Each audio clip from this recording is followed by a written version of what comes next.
ہمارے اس چینل کو سبسکرائب کریں اور اس بیل آئیکن کو ضرور دبائیں۔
اللہ رب العزت کا بے پناہ شکر و احسان کہ اللہ رب العزت نے ہمیں اس کے حبیب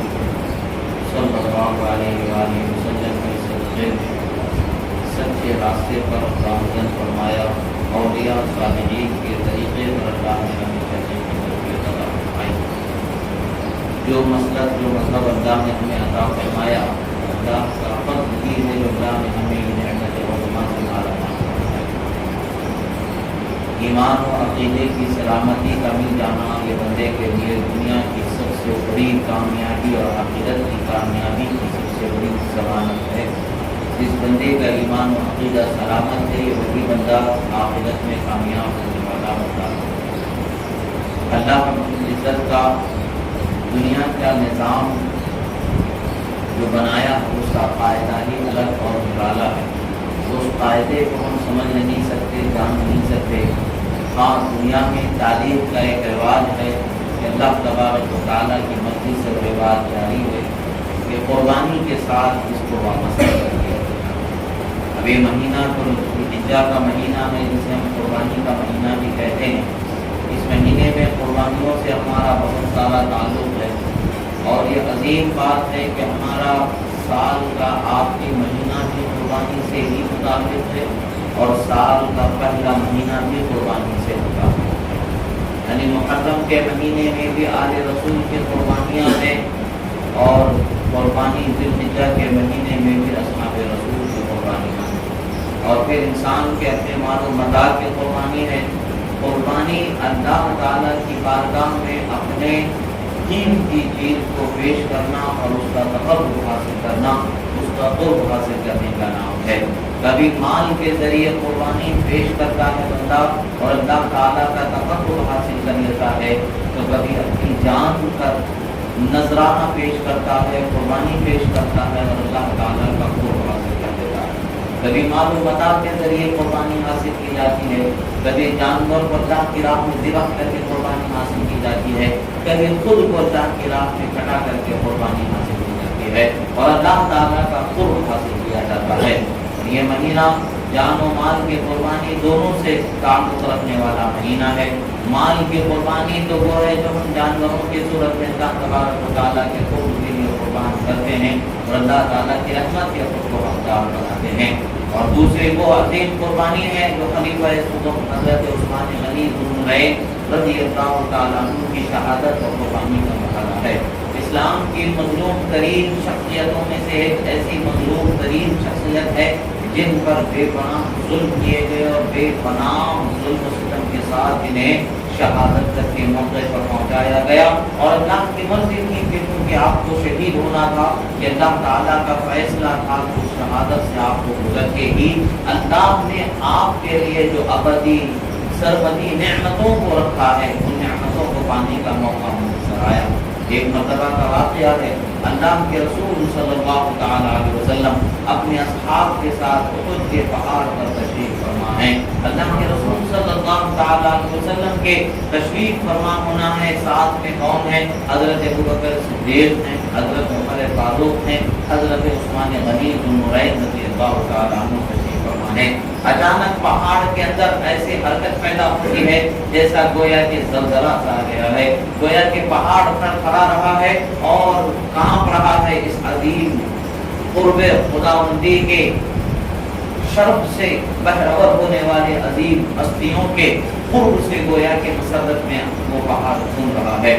مگر اللہ کے رسول صلی اللہ تعالی علیہ وسلم نے ٹھوکر اس پہاڑ کو لگائی اور فرمایا اے پہاڑ ساکن ہو جا، خاموش ٹھہر جا، ہلنا جلنا بند کر دے۔ اللہ کے رسول صلی اللہ تعالی علیہ وسلم نے ٹھوکر لگائی اور پھر اعلان فرمایا کیا تجھے معلوم نہیں کہ تجھ پر کون سوار؟ ایک اللہ کا نبی ہے، ایک صدیق ہے اور 2 شہید تجھ پر سوار ہیں۔ یعنی ایک نبی سے مراد خود ذات مصطفیٰ صلی اللہ تعالی علیہ وسلم، صدیق سے مراد حضرت ابوبکر صدیق رضی اللہ تعالی عنہ ہے، اور پھر 2 شہید سے مراد ایک حضرت عمر فاروق رضی اللہ عنہ اور دوسرے حضرت عثمان غنی رضی اللہ تعالی عنہ ہیں۔ ایک روایت میں آتا ہے کہ اللہ کے رسول صلی اللہ تعالی علیہ وسلم فرماتے ہیں کہ اے عثمان، روایت حضرت بی بی عائشہ فرماتی ہیں، مشکاہ شریف کی حدیث ہے، آپ فرماتے ہیں کہ اے عثمان، اللہ تبارک و تعالیٰ تمہیں ایک عزت و مرتبے والی ایک قمیص پہنا دے گا، اور لوگ تم سے اس قمیص کو اتار دینا چاہیں گے، تم ہرگز نہ اتارنا۔ اللہ کے رسول صلی اللہ تعالی علیہ وسلم کا یہ فرمان ہے کہ تمہیں ایک خطاط سے سرفراز کیا جائے گا، ایک ایسے عظیم منصب سے سرفراز فرمایا جائے گا، لوگ چاہیں گے کہ تمہیں اس منصب سے ہٹا دے، مگر تم ان کے اس کہاوت کو، ان کے اس کہنے کو نہ ماننا اور اللہ کی دی ہوئی نعمت کو خود سے تم اپنے سے دور نہ کرنا۔ یہی وجہ بنی کہ جب لوگوں نے حضرت عثمان غنی کو شہید کرنے کا ارادہ کیا، انہوں نے آپ کو اپنی منصب خلافت سے معزول ہو جانے کا کہا، اصرار کیا کہ آپ ہٹ جائیں ورنہ ہم آپ کو شہید کر دیں گے، کیونکہ ان کی نظر و فکر میں اللہ کے رسول صلی اللہ تعالی علیہ وسلم کا فرمان تھا۔ اللہ کے رسول نے فرمایا تھا کہ اے عثمان، تمہیں ایک منصب جلیلہ کی خطاط سے سرفراز فرمایا جائے گا، اسے ہرگز نہ اتارنا، اگرچہ لوگ تمہیں اسے اتارنے کی جستجو کریں، خواہش کریں، تم پر اس کے اتارنے کے لیے زور زبردستی کریں، مگر نہ اتارنا، خود سے نہ اتارنا۔ یہی وجہ رہی کہ حضرت عثمان غنی رضی اللہ تعالی عنہ نے شہادت کو قبول فرما لیا، مگر بلوائیوں کے اس مطالبے کو آپ نے قبول نہیں فرمایا جو آپ کو منصب خلافت سے انہوں نے ہٹانا چاہا۔ عزیزان محترم، حضرت عثمان غنی رضی اللہ تعالیٰ عنہ کی ذات گرامی اللہ کے رسول صلی اللہ تعالیٰ علیہ وسلم کے بارگاہ میں بڑی معزز ذات گرامی تھی، آپ کی بڑی قدر و منزلت اللہ کے رسول صلی اللہ تعالیٰ علیہ وسلم کی بارگاہ میں تھی۔ سب سے بڑی قدر و منزلت آپ ہمارا جانتے ہیں کہ حضرت عثمان غنی کو ہم ذو النورین کہتے ہیں، یعنی 2 نور والے انہیں کہا جاتا ہے۔ یعنی 2 نور کس چیز سے تعبیر کیا جاتا ہے، آخر تعبیر کیسے کی جاتی ہے؟ اللہ کے رسول صلی اللہ تعالیٰ علیہ وسلم کی 4 صاحبزادیاں، ایک حضرت بی بی زینب، ایک حضرت رقیہ، ایک حضرت ام کلثوم اور ایک حضرت بی بی خاتون جنت فاطمہ زہرا رضی اللہ تعالی عنہا، یہ رسول اللہ صلی اللہ تعالی علیہ وسلم کے صاحبزادیاں ہیں۔ ان میں سے 2 صاحبزادیاں حضرت بی بی رقیہ اور حضرت بی بی ام کلثوم رضی اللہ تعالی عنہما حضرت عثمان غنی رضی اللہ تعالی عنہ کے نکاح میں یکے بعد دیگرے اللہ کے رسول صلی اللہ تعالی علیہ وسلم نے عطا فرمایا۔ پہلے حضرت بی بی رقیہ رضی اللہ تعالی عنہ کو نکاح میں دیا، جب حضرت بی بی رقیہ کا وصال ہو گیا تو پھر اللہ کے رسول صلی اللہ تعالی علیہ وسلم نے حضرت ام کلثوم رضی اللہ تعالی عنہ کو حضرت عثمان غنی رضی اللہ تعالی عنہ کے نکاح میں دیا اور ارشاد فرمایا، اے عثمان، اگر مجھے 100 لڑکیاں ہوتی تو یہ کے بعد دیگری اگر مجھے نکاح میں دینا ہوتا تو میں تمہارے ہی نکاح میں دے دیتا۔ اللہ کے رسول صلی اللہ تعالی علیہ وسلم نے فرمایا، یعنی اللہ کے رسول صلی اللہ تعالی علیہ وسلم کی بارگاہ میں حضرت عثمان غنی کو ایک خاص مقام حاصل تھا اور ایک خاص قرب حاصل تھا، اور روئے زمین پر حضرت آدم علیہ السلام سے لے کر کے ہمارے پیغمبر حضرت محمد عربی صلی اللہ تعالی علیہ وسلم تک کسی بھی پیغمبر کی 2 بیٹیاں ایک شخص کے نکاح میں ایک کے بعد دیگرے نہیں گئیں سوائے حضرت عثمان غنی رضی اللہ تعالی عنہ کے۔ یہ شرف و منزلت اللہ تبارک و تعالی نے حضرت عثمان غنی رضی اللہ تعالی عنہ کو عطا فرمایا۔ بے شک حضرت خاتون جنت سیدۃ النساء العالمین فی الجنہ ہیں، بے شک حضرت خاتون جنت حضرت مولا علی شیر خدا کی زوجہ مبارکہ ہیں، وہ مقام الگ ہے۔ اور حضرت عثمان